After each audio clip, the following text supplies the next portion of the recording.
आणि आणखीन एक महत्त्वाची बातमी आहे। रत्नागिरीमधील प्रस्तावित वाटद एमआयडीसीला ग्रामस्थांनी विरोध केलाय। या एमआयडीसीसाठी जमीन अधिग्रहित करण्याबाबत ग्रामस्थांना प्रशासनाकडून नोटिसा आलेल्या आहेत। एमआयडीसीसाठी जमीन अधिग्रहित करण्यासाठी प्रशासनानं कळझोंडी, वाटद, मिरवणे, कोळीसरे तसंच गडनरळ इथल्या ग्रामस्थांचं मत मागवलंय। काही लोकांना नोटिसा गेलेल्या आहेत, मात्र एमआयडीसी जमीन कोणत्या प्रकल्पासाठी घेत आहे याची कल्पना आम्हाला दिलेली नाही। कोणतीही पूर्वसूचना न देता आमच्या जागा घेत असाल तर याला आमचा विरोधच राहील अशी भूमिका ग्रामस्थांनी घेतली आहे। याबाबत जिजाऊ संस्थेकडून ग्रामस्थांच्या सह्यांचं निवेदन प्रांताधिकाऱ्यांना देण्यात आलंय। तसंच प्रशासनानं बैठक घेऊन ग्रामस्थांच्या शंकांचं निरसन करावं अशी मागणीही करण्यात आली आहे।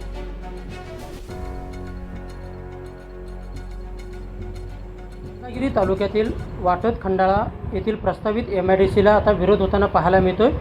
इथल्या ग्रामस्थांना भूसंपादनाच्या नोटीस देखील आलेल्या आहेत आणि त्याला ग्रामस्थ आता विरोध करताना पाहायला मिळतात। आपल्यासोबत काही ग्रामस्थ आहेत, पदाधिकारी आहेत।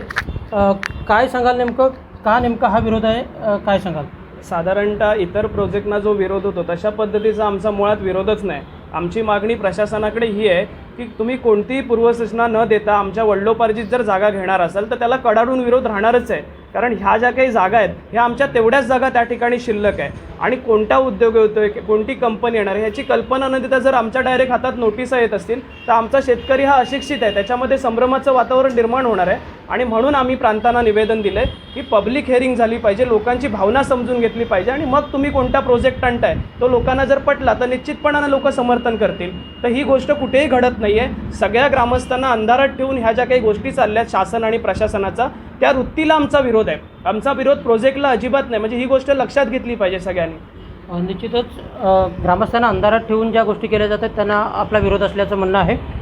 तुम्ही नेमकं काय सांगाल, नोटीसमध्ये नेमकं काय म्हणण्यात आलं आहे? नोटीसमध्ये ही जी एमआयडीसी या ठिकाणी आहे त्या ठिकाणची जागा त्यांनी संपादित करण्याचा त्यांचा तो त्याच्यामध्ये उद्देश केलेला आहे किंवा त्यांचं म्हणणं आहे। तर त्याच्यामध्ये ही जागा संपादित करत असताना किंवा ही कंपनी आणत असताना किंवा हा प्रोजेक्ट आणत असताना इथल्या ग्रामस्थांना किंवा इथल्या शेतकऱ्यांना का कल्पना नसावी, ती कल्पना असावी निदान। ती कल्पना नसताना अचानकपणे ह्या आमच्या हातात जर नोटिसा मिळत असतील तर त्याला आम्ही कोणत्या प्रकारे सहकार्य करायचं असा आमचा हा विषय आहे। त्याच्यामुळे सगळ्या लोकांचा आमचा संभ्रमाचा एकच वातावरण आहे की कोणत्या प्रकारचा प्रकल्प आहे हा माहिती पडल्याशिवाय आम्ही कोणतीही सहकार्याची भूमिका आम्ही ठेवणार नाही असं आमच्या ग्रामस्थांचं मत आहे। निश्चितच जो कोणता प्रकल्प येणार असेल तो आधी सांगितला जावा आणि संभ्रमाची जी अवस्था आहे ती दूर करावी, त्याशिवाय सहकार्य करणार नसल्याचं ग्रामस्थांचं म्हणणं आहे। राकेश गोडेकर, NDTV मराठी, रत्नागिरी।